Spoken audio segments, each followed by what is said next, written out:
Salut à tous, j'espère que vous allez bien. Aujourd'hui on se retrouve dans une nouvelle vidéo tranquille parce qu'en ce moment le moral n'est pas trop là pour être honnête. Je me suis payé une frayeur hier soir à cause d'un mail. Je vais pas rentrer dans les détails mais ça fait que peut-être que vous sentirez moins d'entrain de ma part ce matin, mais j'avais quand même envie de commencer ce vlog parce que j'ai envie d'avancer un petit peu sur cette chaîne et de faire des trucs un peu tranquilles, cosy, tant que je le peux et que j'ai pas repris le travail, donc on va faire ça. En tout premier, mes lectures en cours. En ce moment, je lis deux lectures. Je lis tout d'abord Le Garçon au chaperon rouge, petite romance MM, une réécriture qui va parler de deux jeunes garçons. Au tout début, ils sont enfants et ils vont se rencontrer dans la forêt, alors que notre protagoniste, qui s'appelle Neige, va parcourir la forêt avec un chaperon rouge. C'est sa mère qui l'envoie et on comprend très rapidement qu'elle l'envoie pour se faire tuer tout simplement parce qu'il est un petit peu maudit et on apprend plus tard dans le livre pourquoi il est maudit. À côté, on va avoir, ou plutôt en face, un autre garçon qui lui s'appelle Astre et qui est un loup, qui fait partie de cette communauté des loups. Il va rencontrer ce jeune homme et il va être un petit peu admiratif devant lui, devant sa beauté, mais pas que, devant aussi le fait qu'il a le courage, même s'il n'a pas trop eu le choix, de se déplacer, sachant qu'il va probablement se faire tuer par sa meute à Astre. Et donc, pour le sauver, il va décider de se lier à lui pour l'éternité. Et s'il se lie à lui, eh bien, Neige fait partie de la famille des loups et du coup, les loups deviennent sa famille et non pas ses tueurs. Ils vont tous les deux habiter pendant un certain temps dans la maison de Solana, qui est une sorcière. Et Neige va développer petit à petit aussi des pouvoirs jusqu'à ce qu'une menace vienne un petit peu déranger ce beau monde et que finalement il fuit. Et ensuite commence une quête. Moi, j'en suis à plus de la moitié actuellement. Je passe un assez bon moment, il y a des passages qui sont assez addictifs, il y a eu tout un passage assez intéressant sur la différence entre les deux, le fait que Astre soit un loup et qu'il ne vive pas ses sentiments de la même manière que notre protagoniste Neige. J'aime beaucoup l'écriture aussi, très, très bien écrite, très fluide, qui change un petit peu de l'écriture qu'on peut retrouver en romance, et donc j'aime bien. Pas mal de descriptions, un monde un petit peu alambiqué, je dirais. Un peu rocambolesque. Tu comprends pas vraiment la forme que Astre a parce que c'est un homme physiquement, mais c'est un loup aussi intérieurement. Il chasse, je sais pas trop comment il chasse, de temps en temps il enlève sa fourrure. Voilà, c'est vraiment, je trouve, un petit peu métaphorique où on va avoir ce garçon qui est loup et qui vit un petit peu comme un humain, mais tout le monde sait que c'est un loup. Il y a aussi, là, on est rentré dans une ville. Sachant que les loups détestent la ville vraiment. Mais Astre décide quand même de suivre Neige. Et on va rencontrer d'autres personnages qui sont des chats. Et qui ont un peu les mêmes caractéristiques qu'Astre. C'est-à-dire que physiquement ce sont comme des hommes, mais intérieurement ce sont des chats. Très original. Même le monde un peu de fantaisie derrière. Un peu poétique, un peu mystérieux. Mais sympathique à lire, ça c'est sûr. Il y a des petits passages de longueur, je dois vous avouer. Ils me donnent pas forcément envie tout le temps de retourner dessus, mais il y a eu des passages aussi très intéressants qui étaient plus addictifs et où j'avais pour le coup plus envie de retourner dans le livre. Je lis également Plein Ciel, et donc ça c'est de la fantasy. J'en suis à peu près à... J'en suis à combien de pages? 136 pages sur un livre qui fait 623 pages. Plein Ciel, c'est l'histoire de Ivoire qui est née dans une famille assez élevée, sauf qu'elle a décidé un peu de s'en détacher pour devenir ce qu'on appelle des jouets. Et elle va se faire remarquer par une maîtresse jouet qui, elle, travaille à l'opéra. L'opéra, c'est un peu ce qui régit Plein Ciel, c'est l'endroit où toute l'histoire du monde se régit, c'est des opéras. Et si j'ai bien compris, c'est ça qui va un petit peu déterminer, c'est un opéra un petit peu politique qui va déterminer la manière dont Plein Ciel évolue. Au milieu de ça, on a donc Ivoire qui, elle, maîtrise tout ce qui est ruban. Et je pense que c'est pour ça que dans la belle version collector, tu as plein de rubans. Et elle maîtrise ça, et parce qu'elle maîtrise énormément bien ça, elle va se faire remarquer. Et elle va arriver dans l'opéra. Et là, j'en suis... Elle a passé quelques jours à l'opéra. Tu sens que c'est un monde beaucoup plus strict où les jouets sont les petites mains en fait qui vont s'occuper de faire en sorte que l'opéra se déroule bien. Et t'as de l'autre côté les nobles, je sais plus comment ils les appellent parce qu'il y a beaucoup plus de castes que ça, les nobles qui sont très exigeants. Là, à un moment, elle était tellement fatiguée qu'elle a décidé d'aller se coucher et de pas obéir à une personne qui lui disait d'aller voir une noble. Et en fait, elle s'est fait punir, mais pour un livre jeunesse, donc je ne suis pas sûre que ce soit un livre jeunesse, honnêtement. C'était assez violent, la manière dont elle se faisait punir. Et le monde est très complexe. Donc moi, ça me passionne parce que je trouve ça incroyablement complexe, très bien écrit, très bien décrit. Mais également, je pense que pour un jeunesse, ça peut être compliqué à lire. La scène qui m'a fait dire que ce livre, j'allais l'apprécier fortement, c'est la scène avec la famille d'Ivoire, qui est très hostile à Ivoire. Sa sœur l'a maltraitée pendant toute son enfance. Et ses parents ont un peu honte d'elle et honte du métier qu'elle fait. Et là, à l'opéra, elle rencontre beaucoup de personnages. Alors, il y a des petits moments où je suis légèrement sceptique, notamment avec Ivoire et son attitude vis-à-vis de l'autorité. C'est-à-dire qu'elle est dans une sphère où elle est vraiment au bas de l'échelle, on va dire. Et en fait, elle s'évertue quand même à saper un peu l'autorité des gens. Et pourtant, bien qu'elle se soit fait punir violemment, tout le monde est un petit peu en train d'essayer de la réconforter, etc. Elle a une attitude qui est très décalée, en fait, de quelqu'un qui vit dans ces sphères-là et qui est censé obéir, en fait. Donc, le fait qu'elle sape l'autorité, c'est un peu trop naturel chez elle. Sachant qu'elle est dans un institut où ça peut lui coûter quand même assez cher, et elle le fait, mais sans état d'âme, sans rien. Après, c'est un petit peu justifié par le fait qu'elle s'est fait un peu maltraitée par sa sœur et que du coup, elle en a un peu plus rien à faire, mais quand même. 136 pages, je sais pas comment je vais l'avancer, mais j'aimerais bien continuer parce que je l'avais commencé il y a assez longtemps. Je l'avais pas forcément repris et là, j'aimerais bien avancer plus parce que je passe un très bon moment et j'ai envie de plus de littérature un petit peu fantasy en ce moment. Je sais pas si c'est l'automne, mais c'est ce qui me donne un petit peu envie. Ça, c'est pour mes lectures en cours. J'en ai d'autres, mais qui sont prévus pour d'autres projets. Et j'aimerais bien commencer un autre livre écrit, soit du classique, parce qu'en ce moment, j'ai un peu cette volonté aussi. Je regarde les vidéos de Nana Oops, je crois que c'est ça son pseudo. Vidéo que j'aime beaucoup, elle parle beaucoup de littérature classique. Elle a une manière de parler que j'envie fortement. Je me crois que je n'ai pas du tout cette manière de parler. Et j'aime beaucoup la manière dont elle présente le livre. Elle présente tout alors, en même temps, elle est professeure de français, donc c'est plus simple pour elle de parler de classique et de bien parler, mais du coup, ça me donne envie de lire plus de classiques. Et sinon, continuer ma palle du Pumpkin Autumn Challenge. Certains d'entre vous ont voté sur Instagram pour que je lise de la dark romance, et notamment Butcher et Blackbird, mais actuellement, je me sens pas de commencer un vlog de dark romance. C'était ce qui était prévu à la base, mais je suis pas dans l'humeur pour. Et je me connais. Et il faut se connaître et je vais retarder ça à plus tard en septembre ou en octobre, mais vous aurez votre petit vlog dark romance sans problème, je le ferai. Pour le moment, du coup, je vais sélectionner potentiellement une autre lecture, avoir laquelle je sélectionne aujourd'hui et continuer sur celle-là aussi. J'ai une journée assez tranquille, contrairement au reste de ma semaine, donc je vais en profiter.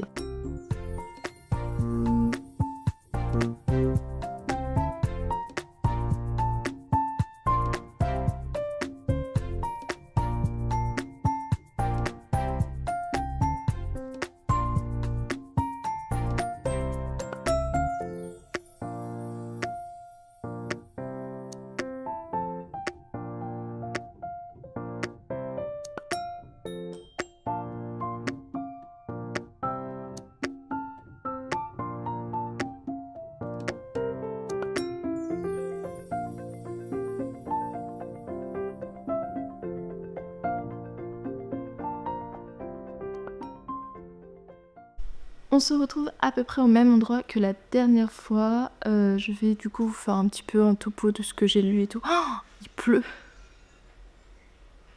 Ok, donc pour vous dire, il pleut des cordes. Il y a 5 minutes, j'étais en mode est-ce que je vais sortir courir ou est-ce que je sors juste sur mon balcon pour lire? Bah les deux sont annulés en fait, tout simplement. Il pleut beaucoup trop. Parce que là, en fait, j'ai passé toute la journée à faire des trucs vis-à-vis des réseaux et tout, donc j'ai la tête vraiment comme ça, donc j'avais envie de faire un truc un petit peu genre sortir, etc. Mais écoutez, j'ai trop attendu puisqu'il pleut maintenant un petit peu des cordes. Bon, bref. Pour ce qui est de mes lectures, du coup. Dernièrement, j'ai fini le Le garçon au chaperon rouge, je vous en avais parlé du coup. Je vous avais dit que j'aimais bien, que je sentais quand même qu'il y avait des petits moments où c'était un petit peu lent et ça s'est senti aussi sur la fin. Je reste sur mon idée que c'est beaucoup plus une quête et une aventure dans un monde de fantasy qu'une romance en tant que telle, même si la romance est quand même bien présente. Il y a pas mal d'intrigues autour d'eux. Au début, j'ai trouvé que ça allait très vite parce que je m'y attendais pas. En fait, on a tellement l'habitude des romances qui prennent leur temps, alors que là, dès le début, tu sens qu'il y a un lien entre eux. C'est pas une chose qui m'a gênée à terme, mais sur le début, c'est vrai que comme il y avait un petit peu rien d'autre au tout début, je savais pas trop où l'histoire allait nous mener. Par la suite, il y a une quête, donc c'est sympathique. Il y a un moment, un passage où il parle du fait qu'il y en a un, c'est un loup et l'autre un humain, et que le loup, il a cette façon d'aimer. Il sait pas trop ce que c'est aimer en tant que tel, et ça gêne du coup à notre humain, donc à Neige. Et cette partie-là était bien faite, surtout qu'ensuite il parle du coup à d'autres personnages, et c'était assez mimi, et c'était sympathique, et c'est, je pense, le passage du livre que j'ai préféré. Il y avait quand même pas mal de longueur, peut-être un petit peu simple la résolution pour le moment, notamment le grand méchant de cette histoire, la manière dont ça se termine. Assez simple, attention, pas mal de scènes explicites, pour ceux que ça dérange, parce que moi je pensais que c'était tout mignon, tout choupi, donc il n'y en aurait pas trop. C'est pas du tout quelque chose qui me gêne et c'était plutôt bien écrit, hein. Mais c'est juste peut-être que certains d'entre vous ça peut vous gêner. Donc je reste sur un 4 étoiles, histoire sympathique, mais il y a eu des trucs qui m'ont un petit peu manqué. J'aurais aimé un rythme peut-être un peu où il se passait un peu plus de choses et une histoire un peu plus prenante sur certains bords. Je vais changer de batterie avant de poursuivre. Alors, du coup, par la suite, j'ai continué un petit peu, mais pas forcément significativement plein ciel. J'ai avancé de à peu près 50 pages par rapport à la dernière fois. Donc j'en suis toujours quand même au début sur ce livre qui est assez gros. En fait, il demande beaucoup d'attention et c'est pour ça que je vais moins vers lui parce que il y a pas mal de personnages, il y a un monde qui est assez complexe, où on est dans cet opéra avec ses petites mains, chaque personne a sa mission, son truc à faire. Ils ont l'air de travailler 24 heures sur 24. Je vais continuer, je vous le dirai, mais sinon quand même je passe un bon moment parce que c'est... Enfin, je sens quand même que je suis dans l'histoire et dans le livre, il y a des trucs qui se passent. Maintenant je trouve qu'il y a des trucs sur lesquels on passe vraiment très vite, ce qui est bizarre dans un livre qui fait 600 pages à peu près, on ne devrait pas passer rapidement sur des événements. Elle vient de rencontrer un personnage... Et direct, en, je dirais, 2-3 pages, tu sens qu'ils vont avoir une histoire tous les deux et qu'ils sont destinés l'un à l'autre. Et je sais pas, dans un roman comme ça, je m'y attendais pas que ce soit aussi rapide et... Bah, je vais voir la suite, je vais voir comment ça se développe. Et le chapitre d'après, vraiment, t'as l'impression qu'il y a un mois qui s'est passé et que Ivoire, elle a parlé à ce personnage plein de fois et qu'elle connaît ce personnage par cœur. Quand je lis ce type de livre, j'ai envie véritablement de connaître le personnage d'en face. Pas que Ivoire la connaisse avant moi, sachant qu'on m'a rien montré, en un chapitre il se passe énormément de choses. C'est déjà suffisamment complexe. J'ai commencé aussi, toujours en papier, parce que je m'éparpille un petit peu. Et en plus j'ai prévu de commencer aussi un autre livre. J'essaye de ralentir, mais en fait j'ai l'impression de pas réussir à me poser pour lire. Donc bon bref. J'ai commencé Zola, Le ventre de Paris, cette envie, mais vraiment qui vient de nulle part, de lire du classique. Je viens de finir Martin Eden, et je sais pas, ça me manquait. Ma mère m'a parlé de ce livre et du fait qu'il était vraiment bien, que c'était son préféré de Zola. Et du coup, je vais partager ça avec ma maman. En plus, c'est son livre que j'ai retrouvé dans sa bibliothèque. Donc je vais me plonger dans Le ventre de Paris et je vous en donnerai des nouvelles. Pour le moment j'ai lu que le début et pour vous donner un petit peu le résumé, on est sur Florent qui a fui parce qu'il était condamné au bagne à Cayenne et il a fui et il se retrouve un petit peu dans la rue sans avoir mangé. Il va pas aux portes de la mort mais quand même il est inconscient au moment où une femme des Halles de Paris le retrouve par terre, il bloque la route, il lui bloque la route pour aller aux Halles et du coup elle décide de le mettre dans sa voiture et de l'emmener aux Halles de Paris et du coup il va un petit peu se cacher aux Halles de Paris. Pour l'instant c'est vraiment que le début et voilà j'ai lu 24 pages pour le moment donc c'est pas énorme, surtout que le livre a l'air petit mais au final c'est quand même aussi écrit supra petit à l'intérieur. Donc à voir ce que ça donne. Puis Zola c'est très descriptif donc faut être dans l'état émotionnel de le lire. Mais je suis quand même contente de l'avoir commencé, ça me donnait un peu envie. Et hier, quand je rentrais de ma soirée, je l'ai lu dans le RER à 23h et j'ai été très étonnée d'être autant éveillée pour pouvoir le lire et l'apprécier. En livre numérique, je lis un service presse que j'ai reçu et je suis très contente d'avoir été sélectionnée pour ce service presse puisqu'il me donnait pas mal envie. J'avais une petite crainte sur la réalisation parce que je crois que c'est ce qu'on peut appeler la romantécie. Je ne sais pas si c'en est. En fait, je sais pas si c'en est parce que la description fait plus penser à un roman de fantasy. Mais il y a quand même une histoire d'amour qui, à mon avis, sera prédominante. Et surtout, dans l'écriture, je dirais que ça fait plus penser à la romance avant d'être de la fantasy. C'est Welcome to Fae Café. C'est un livre, en plus dans sa couverture, qui fait très automnal et c'est ça que j'aimais bien aussi. C'est l'histoire de Kate qui est dans un café et qui voit un homme arriver et critiquer fortement la serveuse. Il se permet en fait de dire des choses qui sont ignobles, horribles et tout. Et donc Kate va prendre sur elle et puis se dire c'est pas quelque chose dont j'ai envie de me mêler. Puis au bout d'un moment elle en peut plus donc elle se lève et elle va dire à ce monsieur que il faut qu'il traite les gens bien. Sauf que le monsieur va commencer à l'agresser, se prendre les pieds je crois dans le tapis et il meurt d'une façon très soudaine et du coup Kate se dit en fait je l'ai tué. Et le résumé nous dit, mais je n'y suis pas encore, que y a 4 assassins faillis qui vont débarquer pour la traquer. Et notamment le prince Cressika Alpbastion, qui est le guerrier le plus redouté du monde des failles.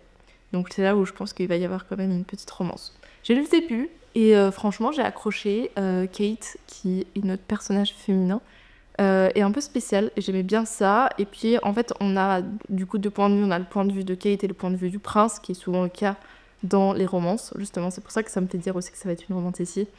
Et dans le point de vue du prince, on comprend un petit peu, on commence à regarder les complots politiques. Avec, dans le royaume, le fait que j'ai l'impression qu'un peu tout le monde le déteste. Par contre, j'ai pas très bien compris, il y a une reine à un moment de ce royaume. En fait, au tout début, le prince arrive et tout le monde fait silence. Il commence à y avoir des interactions, tu comprends qu'il est pas trop aimé, qu'il y a 2 personnages vraiment qui s'opposent un petit peu, un assassin et un conseiller du roi. Enfin du prince du coup je suppose, et puis à un moment il y a la reine qui arrive et là elle remet un peu les choses à plat, donc je suppose que du coup le prince en question n'était pas le régent du royaume des fées, mais voilà, intéressant le début, à voir ce que ça va donner par la suite. Je lis en service presse livre audio Recherche les lits désespérément, donc c'est mon livre audio du moment. Pour le coup j'ai beau multiplier les livres en papier, multiplier les livres en e-book, je me tiens souvent à un seul livre audio parce que sinon ça va pas. Recherche les lits désespérément, c'est un livre que je traîne depuis plusieurs mois. Je crois que je l'ai reçu en service presse fin juillet et j'essaye vraiment avec mes services presse de me tenir à 1 mois parce que déjà c'est un engagement que la plupart des maisons d'édition veulent. Là c'est pas une maison d'édition, mes services presse viennent majoritairement en ce moment de NetGalley et NetGalley ne donne pas de date, donc techniquement c'est des dates que moi-même je me donne. Surtout les livres audio, il n'y a souvent pas de date d'archivage. Donc franchement, c'est un peu... si tu le termines, tu as des meilleures statistiques sur ton profil pour être pris pour d'autres maisons d'édition. Mais globalement, t'as pas vraiment d'obligation. Surtout que le livre ne t'appartient pas, on ne te le passe pas, c'est un service presse qui disparaît une fois que tu l'as lu. Donc ça, c'est vraiment propre à la plateforme NetGalley.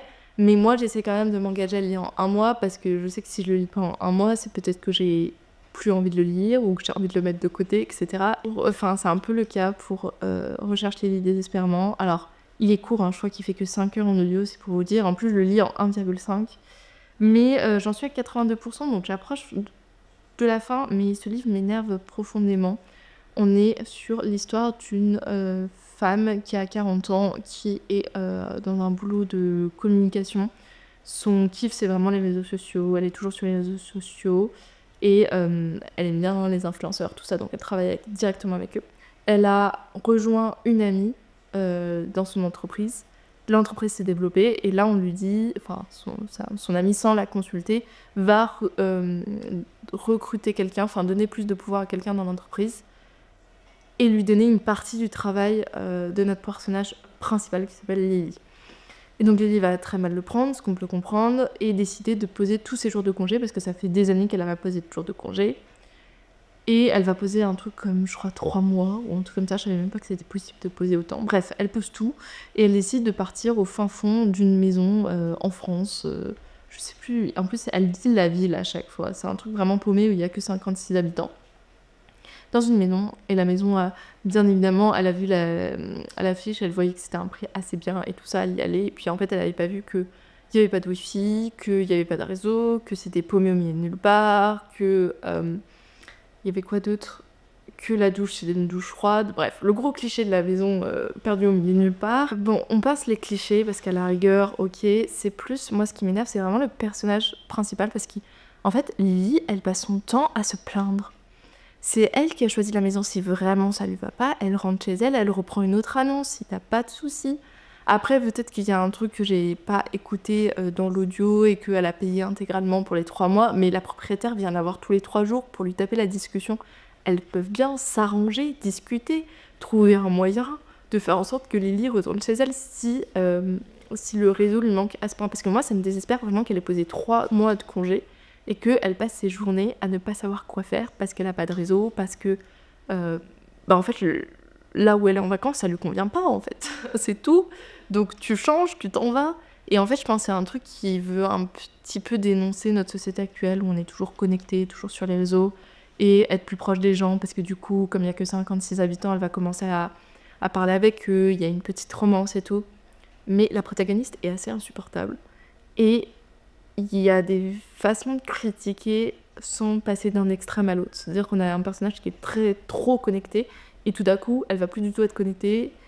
Il y a moyen d'être un peu plus nuancé dans ce type de discours. Je suis sûre que sa propriétaire, la propriétaire du lieu, dans sa maison elle, il y a du wifi et tout ça, donc dans ses lieux il peut y avoir du wifi. Enfin, je sais pas, c'est très caricatural. C'est en plus avec le personnage masculin, ils passent leur temps à se chercher des noises tous les deux. Il se passe vraiment pas grand-chose parce que du coup elle s'ennuie. Donc vraiment tu suis un personnage qui s'ennuie et c'est long. Voilà. Et encore, il n'y a que 5 heures d'écoute. Donc je devrais pouvoir arriver au bout, mais j'y arrive pas.